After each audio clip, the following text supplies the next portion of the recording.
Bonjour à tous et bonjour à chacun et bienvenue pour ce nouvel épisode des Clés de la liturgie. C'est un événement pour les catholiques le 28 novembre prochain, premier dimanche de l'Avent et donc premier jour de l'année liturgique. L'Église va utiliser une nouvelle traduction du missel romain pour la célébration de la messe. Alors aujourd'hui, nous allons voir ce qui va changer avec le Père Charles-Marie Rigail. Père Charles-Marie Rigail, première question. En quoi c'est un événement important, cette nouvelle édition du missel ? La messe, la manière dont on la célèbre, dit la foi que nous avons.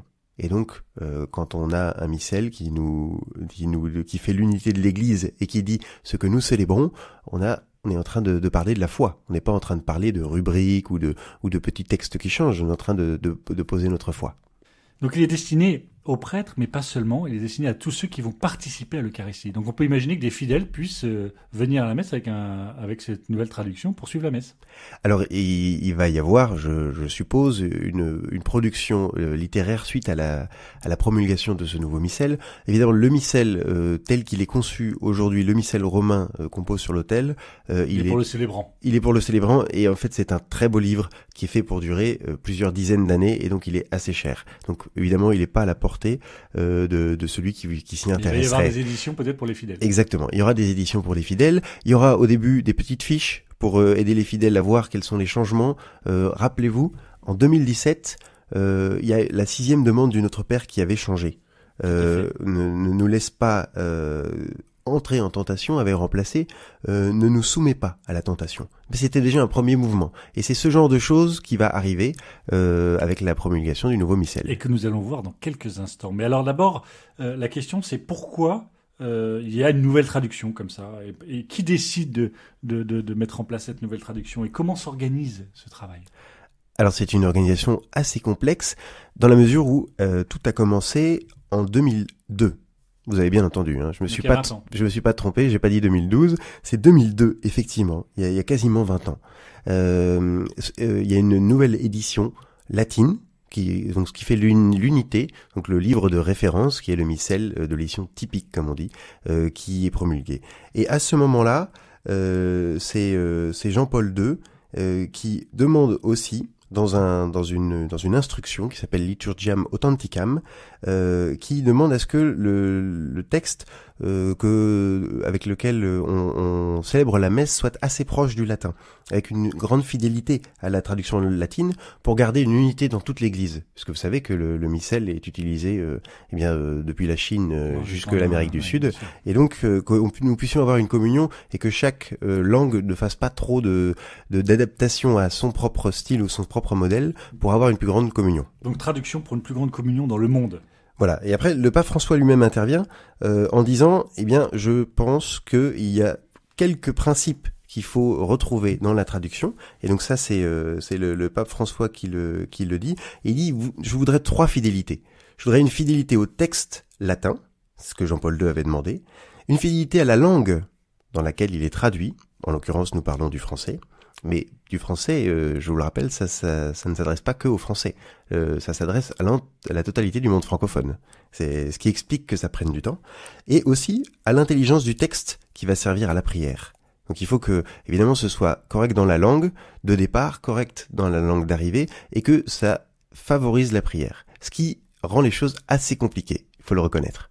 Alors, essayons de voir tout de suite, pour nos auditeurs qui se demandent, quelles sont les principales nouveautés, qu'est-ce qui va changer dans cette nouvelle traduction et donc à la messe ?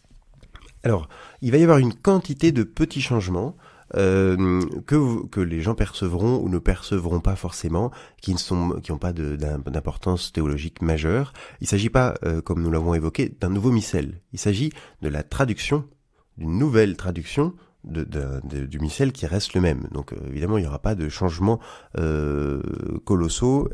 En revanche, il y a 2-3 petites choses qui pourront attirer votre attention et éveiller un peu un intérêt.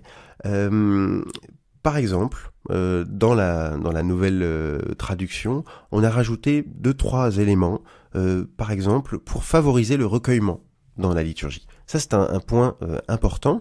Vous ne le verrez pas forcément, mais dans cette traduction, on a rajouté des petites mentions de l'importance du silence, par exemple. Et donc, le silence fait partie de l'action liturgique, depuis toujours. Ça permet à chacun de se recueillir et donc d'avoir d'un coup une assemblée qui prie de tout son cœur dans un moment où justement elle se laisse pas porter par la prière commune ni par un chant, mais on rentre chacun, on porte et on médite chaque chose dans son cœur. Okay. Exactement. Et donc il y avait peu de mention du silence jusqu'à présent, et donc là par exemple, eh bien après le gloire à Dieu, donc avant la prière où le prêtre va dire prions. Et là, on reprend, ça veut pas dire qu'on priait pas avant, ça veut dire qu'à ce moment-là, c'est nous, ensemble, qui allons prier, et avant, pendant le temps de silence, entre le gloire à Dieu et la prière d'ouverture, comme on dit, eh bien, les fidèles sont appelés à prier chacun dans leur cœur. Voilà. Il y a une insistance sur le chant, par exemple. Là aussi, dans l'édition la plus commune du missel que nous avions jusqu'à présent, il y avait très peu de notes, très peu de choses notées. Et il fallait aller chercher un autre missel plus grand pour avoir quelques notes et quelques préfaces chantées. Là, ici, il y a une arrivée massive de parties notées avec évidemment, si on sait lire la musique, les notes de musique, exactement. Si on sait lire la musique, eh bien on pourra chanter plus facilement. Voilà, il y a quelques signes et quelques gestes qui sont mis en valeur dans cette nouvelle traduction du missel. Autre nouveauté, Père Charles-Marie, il me semble qu'on voit réapparaître plus souvent le terme de sœur, frère et sœur. Exactement. C'est assez étonnant, il était déjà présent dans le texte latin. Famularum tuorum, on dit en latin, et on disait, donc, arumque, c'est le féminin. Les sœurs étaient présentes, et quand on l'a traduit en français, on disait frère, parce que on avait le masculin qui englobait tout. Aujourd'hui, avec les changements de mentalité et aussi la manière de comprendre les choses, on a préféré ajouter frère et sœur, et donc on se retrouve avec un texte qui, à plusieurs endroits, reprend cette formulation latine qui était de parler des frères et des sœurs présents dans l'assemblée, et donc on va retrouver frères et sœurs, ou bien souviens-toi Seigneur de tes serviteurs et de tes servantes. Et ça, c'est un retour aux origines.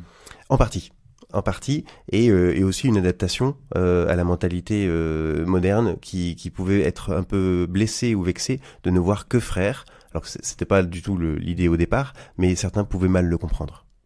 Alors, un autre changement peut-être à expliquer à nos auditeurs, Père Charles-Marie. Par exemple, dans l'embolisme, c'est-à-dire la prière qui suit le Notre Père, oui. Il va y avoir une insistance sur l'espérance. Et moi j'ai trouvé ce changement assez beau, assez intéressant.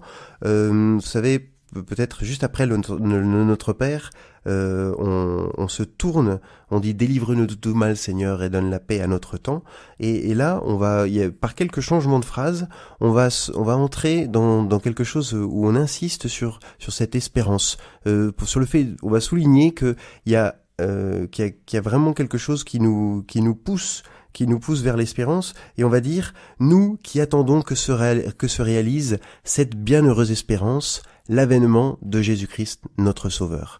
Vous voyez, c'est un petit peu plus clair. Et dans une grande partie des changements qui sont opérés, on a essayé de rendre la langue plus claire pour que la prière soit plus facile pour tout le monde. Merci Père Charles-Marie Rigail de nous avoir donné ces petites clés pour comprendre cette nouvelle traduction du missel qui entre en vigueur. Premier dimanche de l'Avent, premier jour de l'année liturgique. Alors si vous allez à la messe aujourd'hui et que bien vous remarquez ces petits changements, bien n'hésitez pas à aller sur Internet, à continuer de creuser pour découvrir toute la richesse de cette nouvelle traduction. Il y en a beaucoup et elles sont grandes. Merci. Merci.